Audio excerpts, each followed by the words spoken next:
Hey guys, so this week we are going to do blackout poetry techniques. And if you don't know what blackout poetry is, I'll look in the description box below, or you can just Google it. It's really cool and people have done crazy things with it. What I'll be doing this week is just 4 really simple techniques. The first one, I just took some sticky notes because I didn't have scrap paper, and I colored one in with Sharpie marker and the other one in with black colored pencil. The black isn't very opaque, as you can see. You can definitely see the green coming through, but that's okay. It worked for my purposes. I didn't want to do a traditional blackout poetry because I love this book and I didn't want to mark it up. So I just went in and very lightly underlined the words that I wanted to use for each poem and went from there.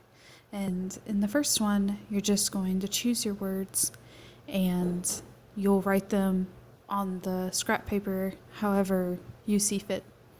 Preferably with a white gel pen. I tried a white marker, but it didn't show up as well, as you can see. But that's method number 1.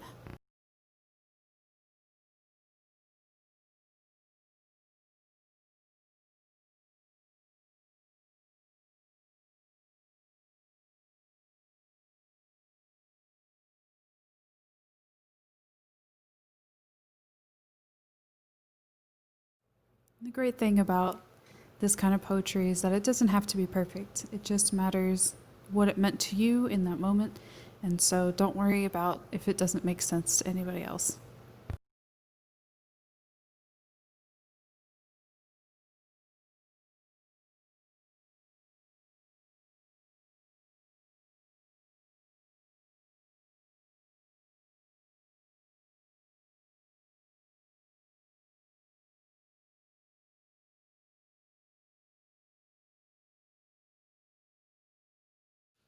Method number 2 just has you write down the words that you're going to use on scrap paper, and then you can cut them out or you can tear them out, which is what I did for a rougher look. And you'll just glue them or tape them like I did with some washi tape onto whatever you're putting them in. I put mine in my bullet journal because it was easy, and I colored the background black. But you can color it whatever color you want, or you don't have to color it. You can just leave it on the paper.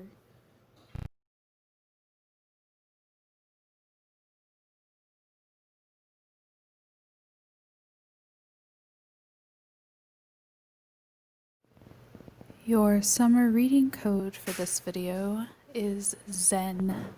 Z-E-N, Zen. The third method is supposed to be closer to the traditional method, and so I replicated the word position into the bullet journal, and then I did the regular blackout with permanent marker around the words like it would be on a book page, just in my bullet journal. But that way you can see what a more traditional version would look like.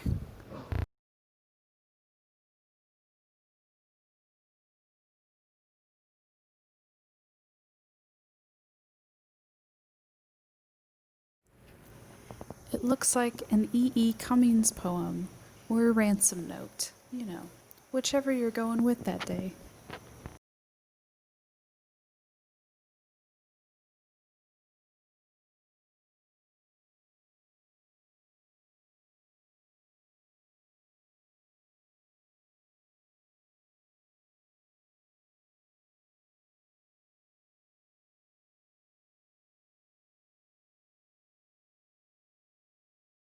I didn't show this last method because it's pretty self-explanatory. You just take a picture of the page and then you edit it and use some kind of black paint tool to just paint around the words that you want. Thank you so much for watching.